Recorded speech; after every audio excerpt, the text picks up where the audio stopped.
চলো মা বাবা ছাড়।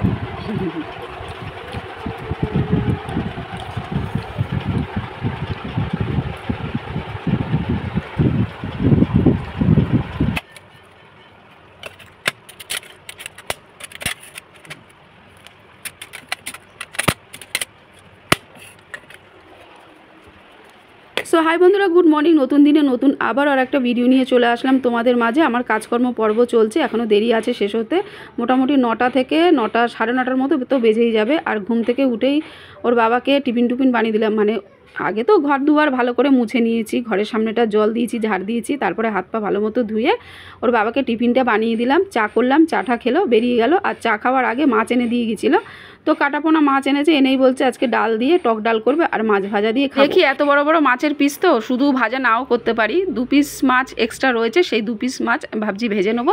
তো ছেলে তো স্কুল যাবে, ওকে স্কুল যাওয়ার আগে যে ভাত খাওয়াবো, 1 পিস মাছ আমি ভেজে দেবো, আলু ভাতের সাথে একদম মহা আনন্দে খেয়ে নেবে, কারণ মাছ ভাজা ভীষণ ভালোবাসে। তো ওদিকে তো মাছটা আমি নুন হলুদ মাখিয়ে ভালো মতো ফ্রিজে রেখে দিলাম। আর আজকে সকালের যা বাসন বেরিয়েছে সমস্তটাই এখন আমি মেজে ঘষে তারপরে স্নান করতে চলে যাব। এসে আবার ঠাকুরের বাসনটা মেজে রাখবো, কারণ মেয়ে স্কুল যাওয়ার আগে না ও পুজোটা দিয়ে যায়, তাহলে আমার কি বলো তো অনেকটা সুবিধা হয়। প্রত্যেকদিন সকালবেলায় এত বাসন বেরোয়, তো বাসন মাঝে মাঝেই গেল, কলের জল চলে, ট্যাঙ্কের জল তো আছে, অসুবিধাই নেই। তো যাই হোক, এই দেখো সমস্ত কাজকর্ম করা হয়ে গেছে, আমি স্নান টান করে ঘরে চলে এসেছি। আমার ঈশানবাবু ঘুম থেকে উঠে গেছে, ওকে বললাম একটু তুই দাঁত মাজতে যা, আর আমি বাসি বিছানাটা এখানে গুছিয়ে নিচ্ছি ভালো করে। টুকি আমার পরে ঠরে চলে এসছে, তো ওর চান টান করা হয়ে গেছে। ওকে তাই বললাম একটু পুজোটা দিয়ে দে, তাই এই যে পুজোটা দিয়ে দিচ্ছে। আমার কি বলো তো খুব সুবিধা হয় ও পুজোটা দিয়ে দিলে। সবসময় যদি জল স্টকে থাকে মানুষের প্রচণ্ডভাবে সুবিধা হয়। আগে খুব অসুবিধা হতো, মানে কারেন্ট চলে গেলে এই রে জল কোথা থেকে পাবো, এখন আর সেই জিনিসটা হয় না। এই জলের কারণে ঈশানকে এখন বলি তুই ঘুম থেকে উঠে আগে দাঁতটা মেজে নে, তারপরে দাঁত মাজা হয়ে গেলে স্নান টান করে ঘরে চলে আয়। তো এখনও স্নানও করতে পারে, দাঁতও মাজতে পারে। আমার খুব যে অসুবিধা হয় তা না, আমার সুবিধাই বরঞ্চ হয়। এবার প্রত্যেক দিন ওকে একা একা দিই না দাঁত মাজতে, বাচ্চা মানুষ তো অত পরিষ্কার করে ভালো করে মাজতেও পারে না। আমি মাঝে সাঝে আবার মাজিয়ে দিই, আবার মাঝে সাঝে চানটাও করিয়ে দিই সাবান দিয়ে ভালো করে মাখিয়ে, কারণ ও সাবান দিয়ে মেখে ভালো মতো স্নানটা করতে পারে না। কিন্তু আজকে পুরোটাই ও করে নিয়েছে, আর ওই জন্য ড্রেসটা পরিয়ে দিলাম। তো এখন ঈশানকে আমি মাছ ভাজা দিয়ে ভাত খাইয়ে দেবো, একটু ডালও দেবো সাথে। তো টুকি আমার আজকে স্কুল চলে গেছে, কিন্তু কিছু খাইনি, তার কারণ ও পড়তে গেছিলো আমার জায়ের কাছে, সেখানে ওকে পেট ভরে পরোটা তরকারি খাইয়ে দিয়েছে। তো এসে বলছে মা আমি আজকে আর কিছু খাবো না, আমি এমনি স্কুল যাব, কারণ সেজো মা আমাকে পেট ভরে খাইয়ে দিয়েছে। তো ঈশানকে স্কুল দিয়ে চলে আসলাম, আবার বাদবাকি যে রান্নাটা করে নিচ্ছি। আজকে পটল আলু দিয়ে মাছের ঝোলটা করব, আর আমি এখন একটু রুটি খেয়ে নিচ্ছি, কালকের ওই আটা মাখা ছিল।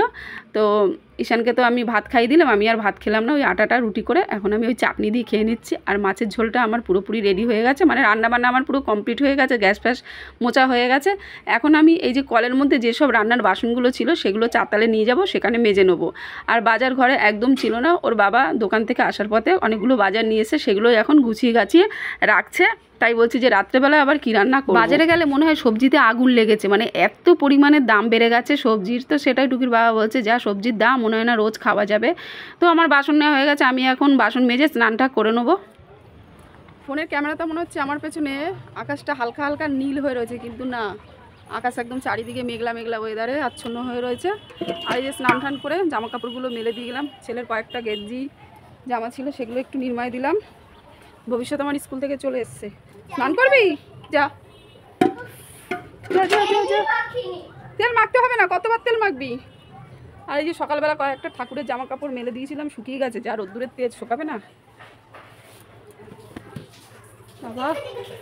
ঘরের মধ্যেই ঠিক আছি গো, বাইরে বেরোলে এত রোদ, আর যারা বাইরে বেরিয়ে কাজ করে তাদের কত কষ্ট।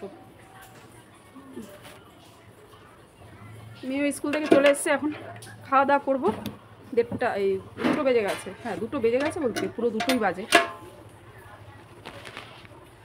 ধীরে ধীরে বল কই সুন্নালে কই সুন্নালে। এই তাড়াতাড়ি চান করবি বুঝলি, বেশি জল ঢালবি না কিন্তু, ঠান্ডা লাগবে, তারপরে নাক দিয়ে বের করবি ঝোল। চলো হ্যাঁ ঘরে যাওয়া যাক, খাওয়া দাওয়া করা যাক, হাওয়া খাওয়া যাক, সব খাওয়া যাক, হাওয়া খাওয়া যাবে, ভাত খাওয়া যাবে।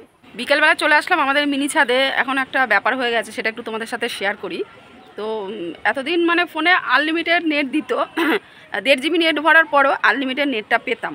তো আজকে আমি দেখছি যে, আমি জানি আজকে হয়তো আনলিমিটেড পাবো, ও মা, দেখছি 1.5 GB শেষ হয়ে গেছে আর ঠিকঠাক মতো নেট দিচ্ছে না। আমার কি সমস্যা? আমি এখন কোথায় কোথায় না ভিডিও ছাড়বো। ইনস্টাতে ছাড়বো, ফেসবুক পেজে একটা ছাড়বো, ফেসবুক প্রোফাইলে একটা ছাড়বো, ইউটিউবে ছাড়বো। আমার কোথাও এখন ছাড়া হবে না, আমার কি দুঃখ। আর এই যে অনেকদিন বাদে এটাকে নিয়ে এসেছি, আমি এর সাথে একটু কমেডি ভিডিও করবো। কিন্তু এই যে সন্ধ্যা নেমেও গেছে, 6টা বেজে গেছে, 6টা 10-15 হয়ে গেছে। তো নেটের প্রবলেম চলছে। দেখা যাক, যদি করতে পারি ভালো, আর না করতে পারলে আরও ভালো। কি আর বলবো। পেছনে জামাটা দেখা যাচ্ছে? সাদা জামা কিছু দেখা যাচ্ছে না?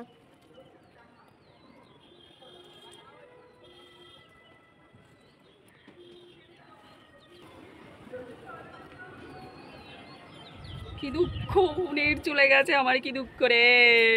আজকে আর মনে হচ্ছে না আমি ভিডিও আপলোড দিতে পারবো, কি দুঃখ।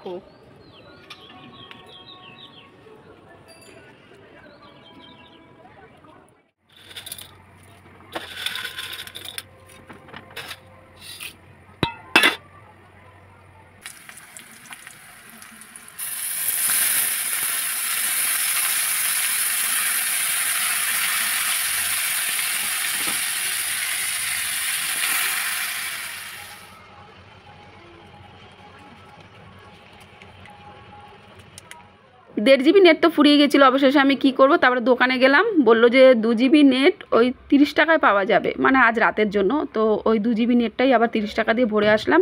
ব্যাস, ভিডিওগুলো পরপর করে ছেড়ে দিলাম, আমার নিশ্চিন্ত। মানে ডেলি ভিডিও ছাড়ি তো, না ছাড়লে না কেমন একটা খুঁতখুতানি লাগে। আর সন্ধ্যেবেলা টিফিন আজকে চাউমিন করে নিলাম, তো সবাই মিলে চাউমিনটা খেয়ে নেবো। তো চলো, আজকের ব্লগটা আমি এখানেই শেষ করে দিচ্ছি। টাটা।